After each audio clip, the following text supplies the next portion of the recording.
Rotation of rigid bodies part 2। ये video विशेषकर class 11 के फिजिक्स के लिए बनाया गया है।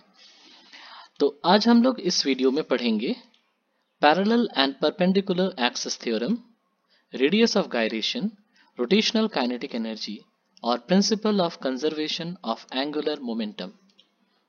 सबसे पहले स्टार्ट करते हैं पैरेलल एक्सिस थ्योरम से।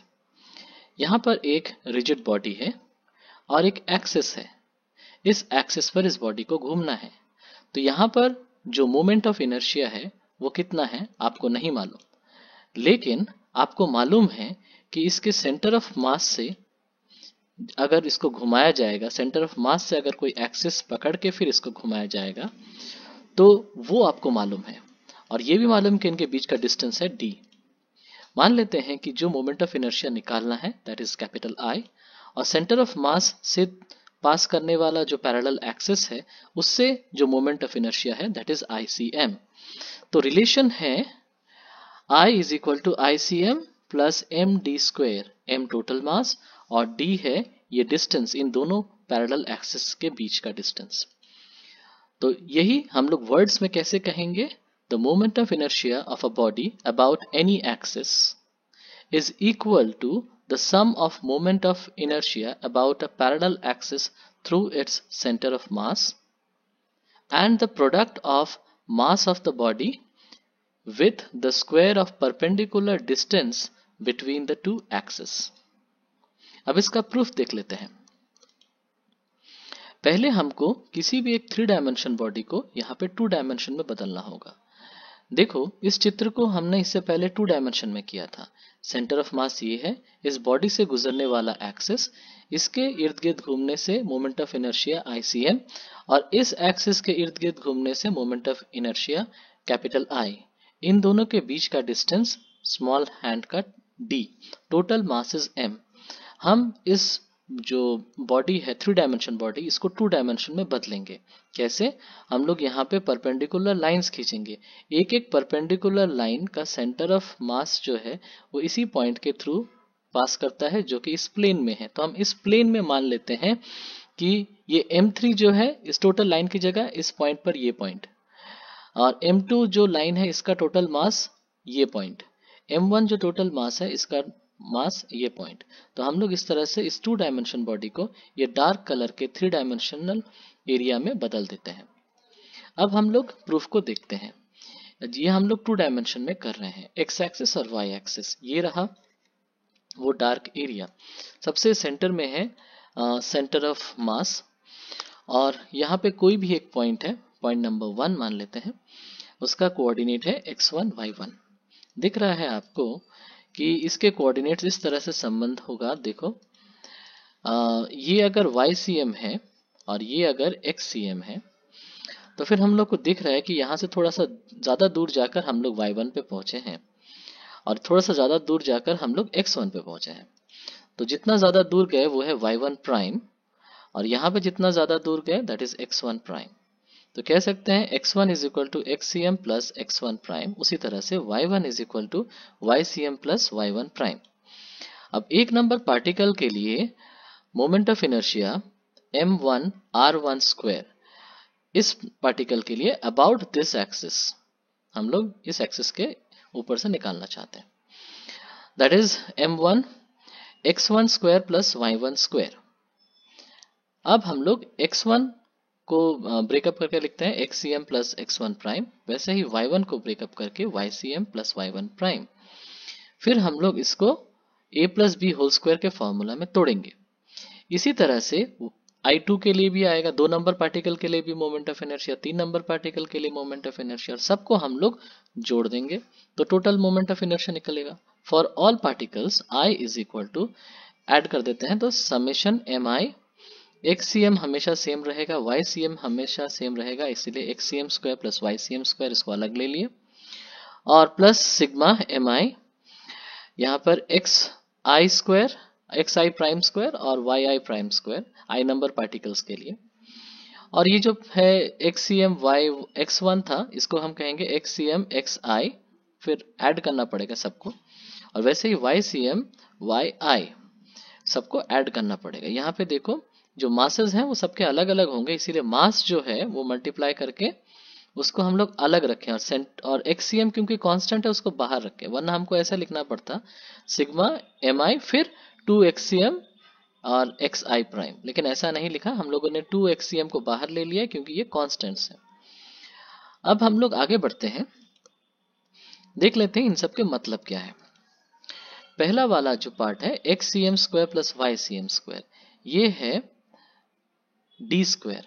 डी का मतलब क्या था, वो जो दोनों एक्सेस थे, एक सेंटर ऑफ मास से गुजरने वाला और जहां पे आपको निकालना है वो, उन दोनों के बीच का डिस्टेंस छोटा हाथ का डी, तो ये है डी, इसीलिए X C M square plus Y C M square is equal to D square. उसी तरह से ये तो हम लोग जानते हैं टोटल मास कैपिटल एम है। ये जो पार्ट है इसको समझने की जरूरत है, ये है X I prime square plus Y I prime square is equal to R I prime square. ये आर आई प्राइम स्क्वायर क्या है, ये अगर ओरिजिन यहां पर होता, अगर ओरिजिन यहां पर होता, यहां पर एक एक्सेस होते, तो फिर ये जो दूरी होता, ये दूरी उस क्षेत्र में, फिर इसका कोऑर्डिनेट कितना होता है, इसका कोऑर्डिनेट होता है X one prime Y one prime. तो मतलब अगर सेंटर ऑफ मास को ओरिजिन पकड़ते तो जो मोमेंट ऑफ इनर्शिया निकलता वो है ये। तो फिर और क्या चीजें हैं, और चीज ये है कि अगर हम लोग सेंटर ऑफ मास को ओरिजिन पकड़ेंगे और फिर हम लोग फिर सेंटर ऑफ मास निकालेंगे, सेंटर ऑफ मास को सेंटर ऑफ ओरिजिन पकड़ के फिर अगर सेंटर ऑफ मास निकालेंगे तो फिर जीरो ही आएगा। तो देखो यहाँ पर क्या है, हम लोग को पहले भी हम लोग सीख चुके हैं कि सेंटर ऑफ मास कैसे निकालते हैं, sigma M I x i by sigma M i. अब अगर ओरिजिन सेंटर ऑफ मास ही है तो उस क्षेत्र में जो डिस्टेंस हो जाएगा, ये सफिक्स होना चाहिए था, ये सिग्मा एम आई एक्स आई होगा, एक्स आई प्राइम होगा। इसी तरह से यहाँ भी होगा sigma M I Y I prime. क्यों हुआ, क्योंकि यहाँ पर हम लोग अगर सेंटर ऑफ मास को ही मान लेते हैं कि उसके रिस्पेक्ट में निकालना है कि ये जो पोजीशन है इसके सी पोजीशन के रिस्पेक्ट में ही सेंटर ऑफ मास कहाँ है, तो ऑब्वियसली जीरो, जीरो पोजीशन पर है, इसीलिए ये जो पार्ट है ये जीरो हो जाएगा, ये पार्ट भी जीरो हो जाएगा। तो फिर हम लोगों को दिख रहा है कि sigma M I x I prime ये वाला पार्ट जीरो हो जाएगा, उसी तरह से sigma M I Y I prime zero हो जाएगा। तो फिर यहाँ पे ये चीजें जीरो हो गई और रहा क्या हमारे पास रहा ये सिग्मा एम आई जो है इसके जगह पे कैपिटल एम, और इसके जगह पे ये लिखेंगे आईसीएम, ये वाला total part, sorry, sigma M I R I prime square, इसको लिखेंगे आईसीएम और इसे लिखेंगे कैपिटल एम और इसको लिखेंगे डी स्क्वायर। तो फाइनली हमारा एक्सप्रेशन आया, यहाँ पर देखो इसकी जगह पे कैपिटल एम और इसकी जगह पर डी स्क्वायर, और यहाँ पर sigma M I into R I prime square, ये क्या था, हम लोगों का सेंटर ऑफ मास के अंदर से अगर एक्सेस गुजरे तो कितना मोमेंट ऑफ इनर्शिया है वो।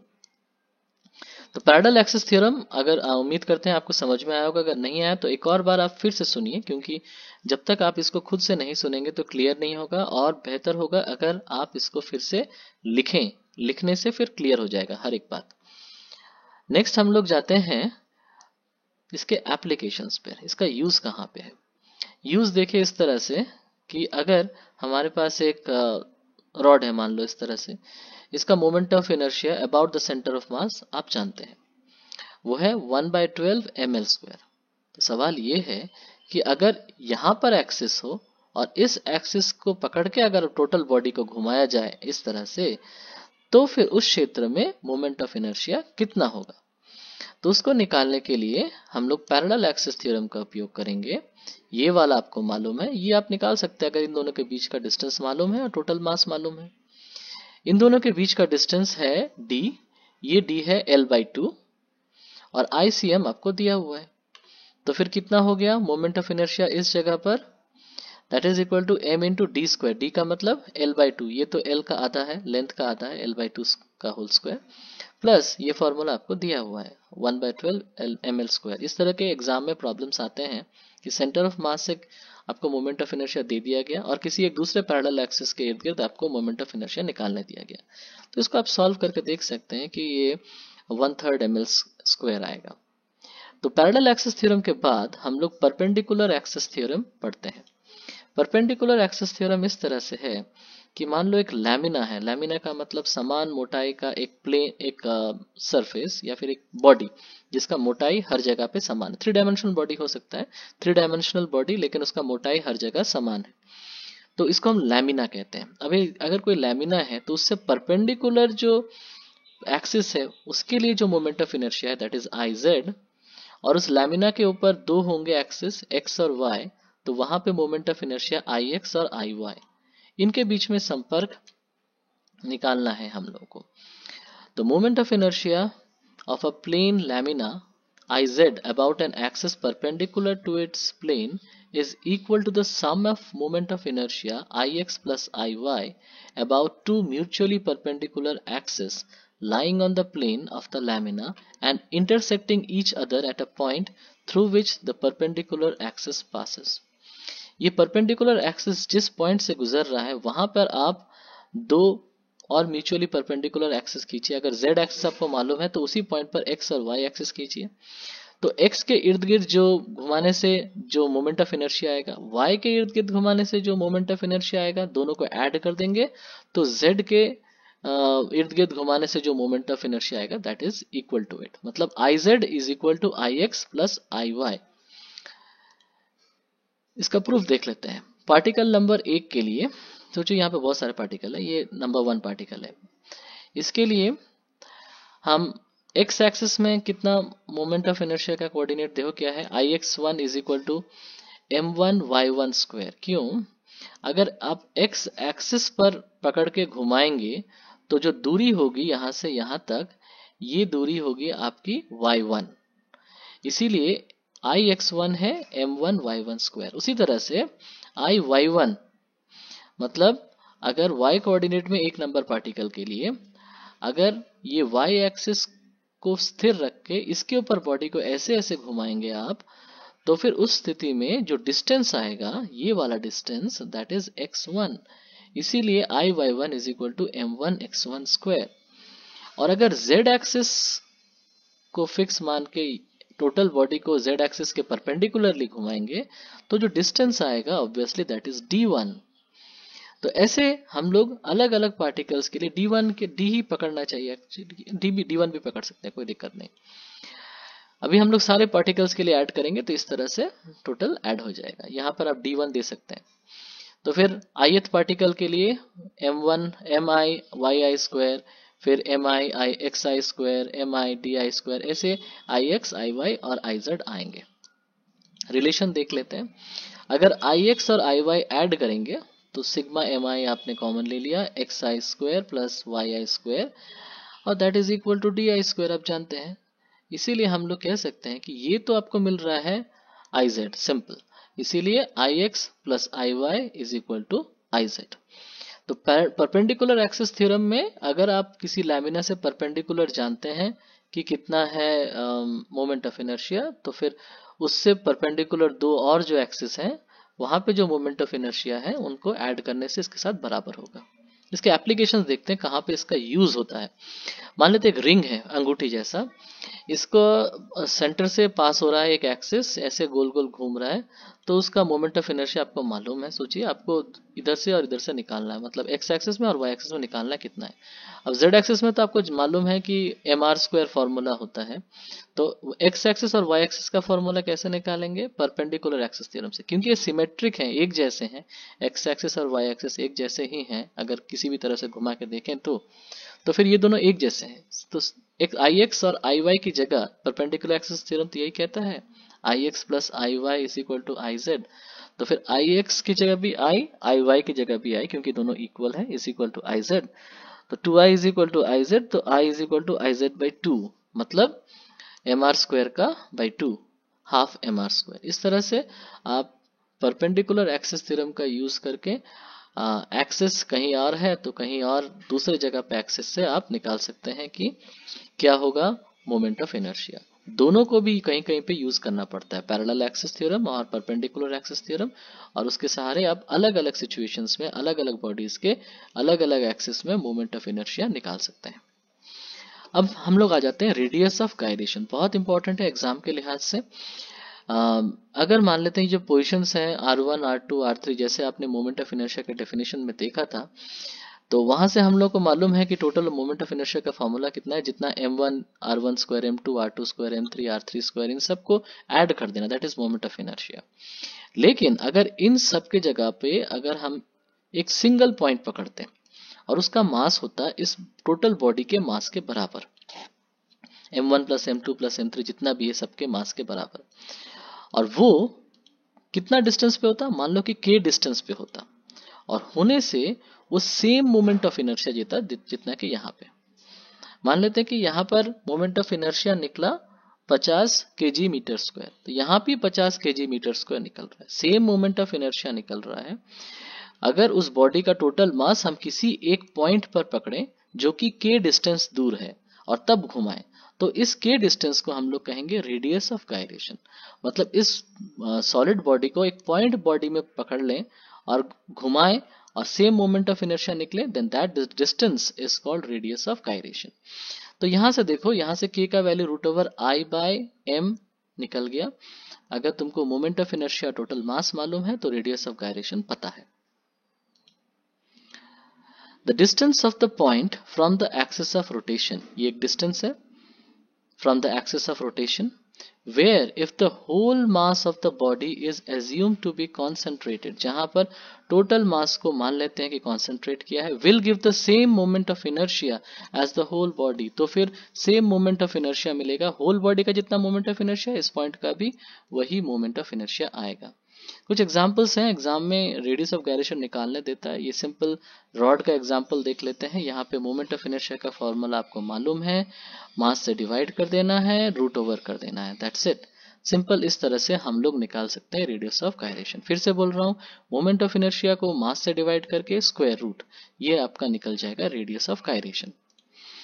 Rotational kinetic energy, kinetic energy हम लोग लीनियर पढ़ा था, अभी रोटेशनल पढ़ेंगे। ये आप जानते हैं अलग अलग पॉइंट्स जो है वो अलग अलग स्पीड से घूम रहे हैं, लेकिन एंगुलर स्पीड मान लो एक ही है, एक ही एंगुलर स्पीड से अगर बॉडी घूम रहा है तो फिर पार्टिकल नंबर 1 के लिए ये हुआ kinetic energy v is equal to R omega.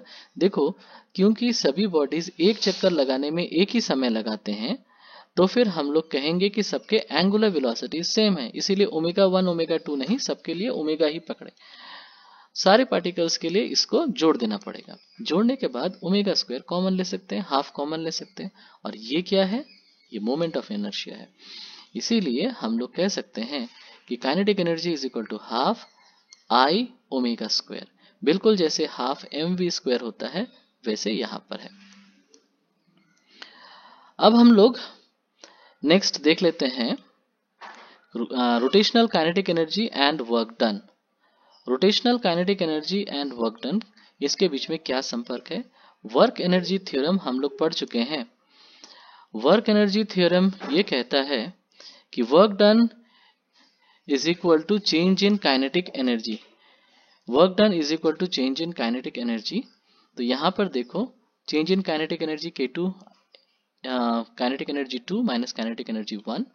उसी तरह से यहाँ पे वर्क डन का फॉर्मूला क्या है रोटेशनल मोशन में? रोटेशनल मोशन में वर्क डन का फॉर्मूला है टाउ डेल्टा थीटा।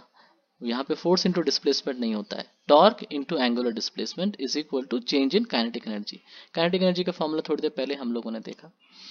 और power is equal to work done by time है। अब power is equal to work done by time, इस तरह से फिर हम लिख सकते हैं work done divided by time. और change in angle per unit time, this is called power. यहाँ पे देखो, change in angle per unit time, this is called angular velocity. तो फिर delta theta by delta t is angular velocity omega. तो power का formula बोल सकते हैं टाउ इंटू ओमेगा, मतलब टॉर्क इंटू एंगुलर वेलोसिटी। याद रखिए, लीनियर मोशन में पावर का फॉर्मूला था फोर्स इंटू वेलोसिटी, लेकिन यहां पर ऐसा नहीं है, यहां पर है torque into angular velocity. Next हम लोग देख लेते हैं relation between linear momentum and angular momentum. Angular momentum moment of inertia into angular velocity होता है। कंपेयर कीजिए मोमेंटम के साथ। मोमेंटम जैसे मास इंटू वेलोसिटी होता है, यहाँ मोमेंटम की जगह एंगुलर मोमेंटम, मास की जगह पे मोमेंट ऑफ इनर्शिया और वेलोसिटी की जगह पे एंगुलर वेलोसिटी। तो रिलेशन इस तरह से L is equal to I omega. I का ब्रेकअप करके इस तरह से लिख सकते हैं मोमेंट ऑफ इनर्शिया को। तो हम लोग फिर ओमेगा मल्टीप्लाई कर दिए, मल्टीप्लाई करने के बाद इस तरह से हम लोग अब इसको ब्रेकअप करके लिख सकते हैं, एक आर आई को ओमेगा के साथ मल्टीप्लाई कर दिया। अब M I R I into V, इसको थोड़ा सा और घुमाते हैं, आर आई को पहले ले लेते हैं, एम आई वी आई, ये क्या है, ये लीनियर मोमेंटम है। तो जो रेडियस वेक्टर है, डिस्टेंस है सेंटर से ओरिजिन से, उसको अगर आप मोमेंटम से मल्टीप्लाई करेंगे तो एंगुलर मोमेंटम मिलेगा। सारे एंगुलर मोमेंटा को जोड़ जोड़ के टोटल एंगुलर मोमेंटम, इस तरह से R cross P। Angular momentum of a body about an axis is the algebraic sum of moments of linear momentum। ये देखिए आप यहाँ पे एक कलर में दे दिया है आपको moments of linear momentum। इसका मतलब क्या है, किसी चीज का मोमेंट का मतलब हुआ आर क्रॉस, जैसे यहाँ moment of force R cross F था, वैसे यहाँ पे मोमेंट ऑफ लीनियर मोमेंटम है आर क्रॉस पी। फिर से बता रहे हैं, moment of force R cross F, moment of linear momentum R cross P. जितने भी मोमेंट ऑफ मोमेंटम है, मोमेंट ऑफ लीनियर मोमेंटम है, उन सबको अगर आप जोड़ देंगे तो that is equal to angular momentum. यहाँ पे कुछ इंपॉर्टेंट चीजें नोट करने लायक, जो अभी मैंने कहा, moment of force R cross F, moment of momentum R cross P. Angular momentum और टॉर्क के बीच में संपर्क, torque is equal to moment of inertia into angular momentum. Relation force is equal to mass into acceleration के equivalent है। Force की जगह यहाँ पे टॉर्क है, मास की जगह पे मोमेंट ऑफ इनर्शिया, एक्सेलरेशन की जगह पे एंगुलर एक्सेलरेशन होना चाहिए, ये एंगुलर एक्सेलरेशन होगा, यहाँ पर मोमेंटम नहीं होगा। आप इसको चेंज करके एंगुलर एक्सेलरेशन कर लीजिए, ये मोमेंटम नहीं होना चाहिए। तो torque is equal to moment of inertia into angular acceleration. Formula omega 2 minus omega 1 by T, change in angular speed per unit time. तो यहाँ पर अगर हम लोग क्रॉस मल्टीप्लाई करें तो tau T is equal to I omega 2 minus I omega 1। इसको हम लोग एंगुलर इम्पल्स या इम्पल्स ऑफ टॉर्क कहते हैं। किसे, फोर्स नहीं, यहाँ पे टॉर्क इनटू टाइम। ये बिल्कुल इक्विवेलेंट है फोर्स इनटू टाइम के। फोर्स इनटू टाइम था चेंज इन वेलोसिटी, इसको हम लोग सिंपली इम्पल्स ऑफ फोर्स कहते थे। यहाँ पर है angular impulse, impulse of force की जगह इम्पल्स ऑफ टॉर्क। तो जो दूसरी बात है जानने लायक वो ये है, law of conservation of angular momentum. Law of conservation of angular momentum का मतलब है कि अगर आपका टॉर्क, टोटल टॉर्क 0 है तो एंगुलर मोमेंटम में कोई परिवर्तन नहीं आएगा। कंपेयर कर लेते हैं लीनियर और रोटेशनल मोशन में। लीनियर मोमेंटम में ये था impulse F into t is equal to m2v2 minus m1v1, मतलब change in momentum is equal to force into time. Rotational motion में वैसे ही torque into time is equal to change in angular momentum I2 omega 2 minus I1 omega 1।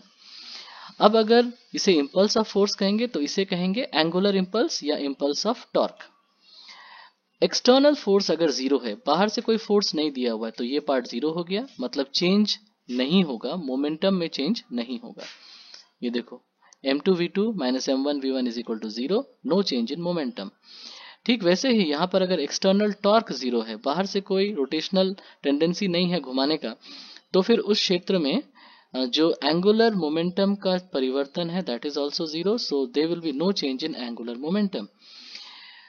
तो इसी को ही हम लोग पहले पढ़ चुके थे। इस तरफ जो माउस है, law of conservation of linear momentum क्या कहता था कि अगर कोई बाहरी बल नहीं है तो मोमेंटम में या संवेग में कोई परिवर्तन नहीं होगा।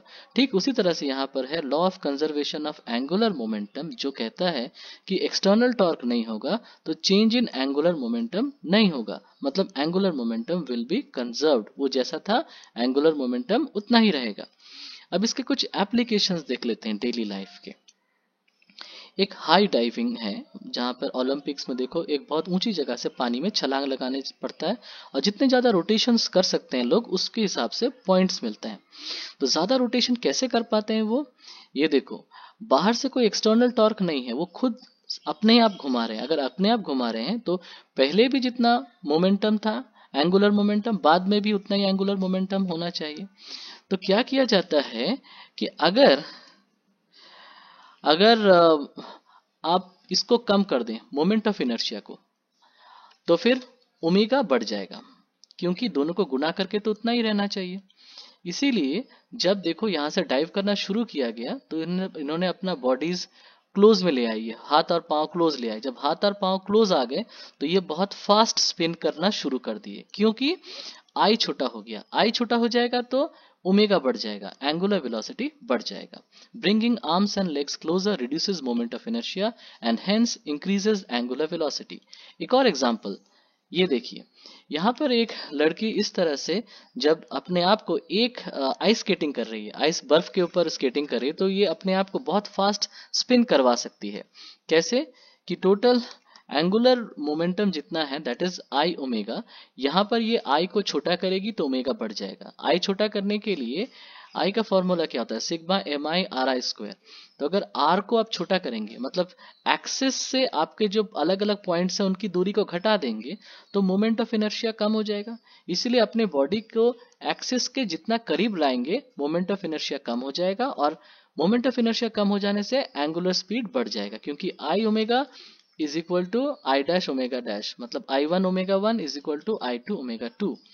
यहाँ भी देखो, bringing arms and legs closer reduces moment of inertia and hence increases angular velocity. Last example, ये एक दूसरा सिचुएशन है। यहाँ पर एक हेलीकॉप्टर है। आप लोगों ने इस हेलीकॉप्टर में देखा होगा कि एक टेल रोटर फैन रहता है, तो उसकी क्या जरूरत है। ऐसा है कि जैसे एक्शन और रिएक्शन होता है फोर्स में, तो यहाँ पे एक्शन और रिएक्शन टॉर्क की तरह जैसा होता है। मतलब अगर ये ऊपर जो फैन के ब्लेड्स हैं क्लॉकवाइज घूमेंगे बहुत जोर से, तो जो नीचे वाला हिस्सा है वो भी घूमना शुरू कर देगा ऑपोजिट डायरेक्शन में, इस तरह से कि टोटल टॉर्क जीरो हो जाए, क्योंकि एक्सटर्नल टॉर्क तो है नहीं टोटल बाहर। तो इसमें कितना कितना चेंज होना चाहिए, आई वन ओमेगा वन ऊपर के लिए और नीचे के लिए आई टू ओमेगा टू, इन दोनों को ऐड करके जीरो। तो ऑब्वियसली इनके मैग्नीट्यूड्स सेम है, आई वन ओमेगा वन और आई टू ओमेगा टू के, लेकिन साइन ऑपोजिट है। तो अगर ऊपर वाला जो ब्लेड है वो क्लॉकवाइज घूमेगा, तो ये नीचे ऑटोमेटिकली जो बाकी हेलीकॉप्टर का हिस्सा है ये उल्टा डायरेक्शन में स्लोली स्लोली घूमना शुरू कर देगा। ताकि ऐसा ना हो, इसीलिए यहाँ पर एक टेल फैन दिया गया है जो इसको घूमने से रोकेगा, पहली बात। दूसरी बात, अगर आपको डायरेक्शन चेंज करना है तो ये इसका स्पीड कम करके या ज्यादा करके लेफ्ट या राइट इस हेलीकॉप्टर को घुमाया जा सकता है। अब पर्पस क्या है टेल फैन का, इन इट्स एब्सेंस, अगर टेल फैन नहीं होगा, the helicopter would start rotating in the sense opposite to the main motor. Main motor अगर क्लॉकवाइज घूमेगा तो ये एंटी क्लॉकवाइज घूमना शुरू कर देगा। It also helps in changing direction, ये डायरेक्शन चेंज करने में भी सहायता करता है। तो आज के वीडियो में यहीं तक, यहाँ पर हमारा ये चैप्टर खत्म होता है। अगले दिन एक नया चैप्टर पढ़ेंगे। Thank you.